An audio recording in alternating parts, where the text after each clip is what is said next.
Bienvenue dans l'atelier solidaire des cousettes. Je vous présente le tuto pour réaliser la pochette pour les brosses à dents et le dentifrice que nous enverrons ensuite au Sénégal. Je vais d'abord vous montrer les découpes. Voilà. Vous avez besoin de 2 coupons de 34 par 16. Ensuite, 2 autres coupons de 16 par 24, une bande d'1,10 m par 4 cm et une petite bande de 18 cm par 3. On va donc commencer par prendre les 2 plus grands coupons. Donc je prends, comme j'ai un motif comme ça, je vais prendre à l'inverse. Puisque ce que je veux, c'est que le rabat soit à l'endroit. Donc je prends, pardon pour ma main, je ne suis pas une experte de la vidéo. Je prends un petit couvercle et je viens le poser ici sur le côté pour pouvoir faire cet effet arrondi.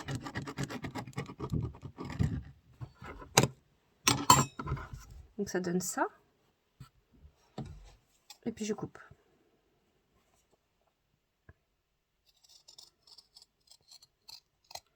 Hop là. Donc ça donne ça.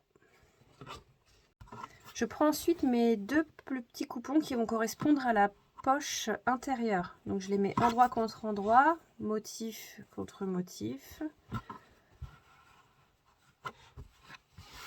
Et je vais faire une couture ici à 1 cm. La couture est faite. J'ouvre. J'ouvre également ici. Alors le mieux c'est d'ouvrir au fer. Hein. Et ensuite on repasse comme ceci. On s'aligne bien. Et on fait une surpiqûre sur le dessus.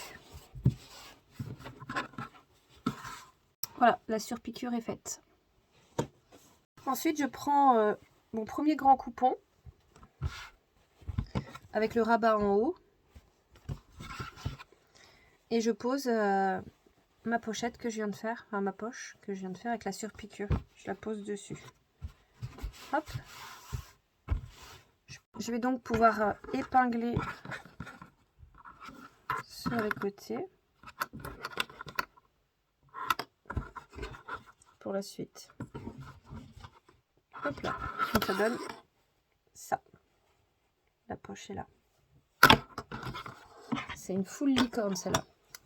Ensuite je prends mon biais, mon petit biais de 18 cm. Je vais faire un premier repli. Pareil au fer, c'est pas mal aussi. Hein. Je ne l'ai pas emmené pour le tuto. Mais vous le savez. Hop. Et je referme. Donc ça fait un premier pli, un deuxième pli. Et je ferme.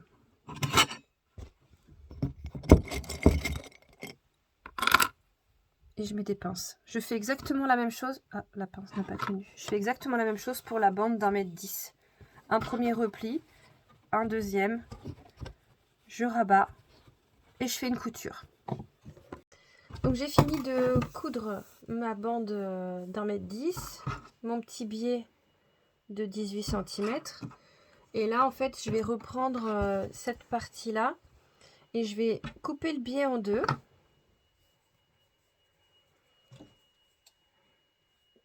Hop. Et je vais le poser de chaque côté ici, au-dessus de la poche.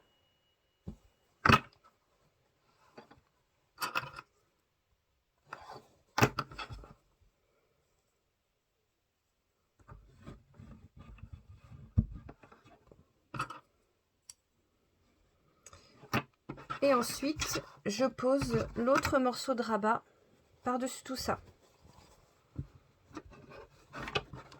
Hop, donc ça fait ça, avec les petits bazars là, et puis ça par-dessus.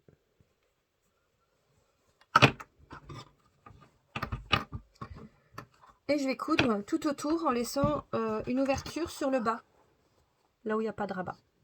Donc je suis passée tout autour, j'ai tout cousu. Arrivé au niveau des petites encoches qu'on a mis là, le petit biais là, j'ai cousu et je suis repartie en arrière, je suis revenue pour que ça soit bien solide. Donc là ce que je vais faire, c'est que je vais couper les coins. Hop. Et puis je fais des petits coups de ciseaux sur le haut de l'arrondi pour le rendre plus joli. Voilà. Et ensuite, ce que je vais faire, c'est que je vais retourner l'ouvrage et fermer l'ouverture que nous avons laissée en bas.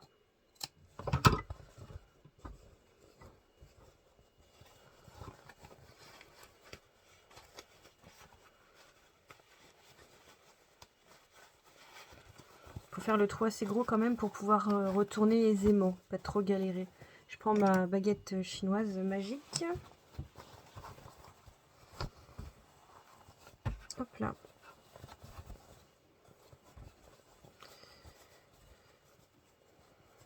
Hop.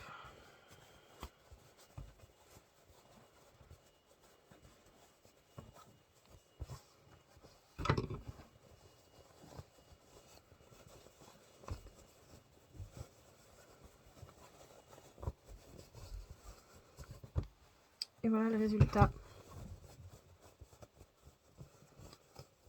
Donc là, ici, c'est à l'endroit. Et ici, c'est à l'endroit aussi. C'est merveilleux. Donc, là, l'idée, ça va être... on peut faire une surpiqûre sur le dessus. Ça sera joli. Ou vous ne le faites pas. C'est comme vous voulez. Donc, soit vous faites une surpiqûre ici, là, soit vous considérez que c'est suffisant comme ça. Peu m'importe. Il faut refermer l'ouverture du bas. J'ai des pinces sautantes chez moi. Il faudra donc poser une pression en haut. Donc sur cette partie-là, vous prendrez le milieu. Vous ferez un petit point. Et puis en redescendant ici, hop. Faites bien attention de bien prendre la poche intérieure pour la pression. Et puis pour ce qui est de la lanière, c'est à ça que servent les petites encoches du coup. Vous passez la lanière dedans. Et vous repassez, hop là, une petite partie là. Je vais y arriver. Et vous faites une petite couture là. Et comme ça, ça fait une petite lanière. Voilà. Je finis tout ça et je vous montre. Ben voilà. Du coup, voilà la pochette qui est terminée. À l'intérieur, j'ai placé une brosse à dents. Oups, oh la vache. Un dentifrice et une brosse à dents. Alors, franchement, ça serait top si vous pouviez faire comme moi. Parce que ça permettrait aux enfants du Sénégal d'avoir la pochette vraiment complète. Et ça serait hyper top. Mais bon, c'est une option. Déjà, de réaliser la pochette va grandement nous aider. Donc du coup, ce que j'ai fait, c'est que j'ai surpiqué. Donc, ici, mon rabat. J'ai posé ma petite pression cœur de l'amour. L'autre en dessous. Et puis, qu'est-ce que j'ai fait d'autre? J'ai fermé le bas. Et du coup, ça fait une belle pochette licorne. N'hésitez pas à vous éclater sur le choix des tissus. Et puis en fait, voilà, les mensurations, elles sont... les mesures que j'ai faites, elles sont idéales pour pouvoir rentrer le dentifrice et la brosse à dents. Si vous voulez changer le système de anse parce que vous trouvez que c'est pas pratique ou ça vous plaît pas ou peu importe, si vous ne suivez pas exactement le tuto, ce qu'il faut c'est qu'il y ait les bonnes mesures et qu'il y ait la bonne taille de anse. Après, c'est factuel, hein. Vous n'êtes pas obligé de faire ça. Vous faites comme vous avez envie. Mais le principal, c'est de respecter les mesures. Voilà, je vous remercie d'avoir suivi le tuto. Et puis, j'espère que vous participerez avec moi. On en a besoin de 230. Donc, je compte sur vous pour nous aider. Merci!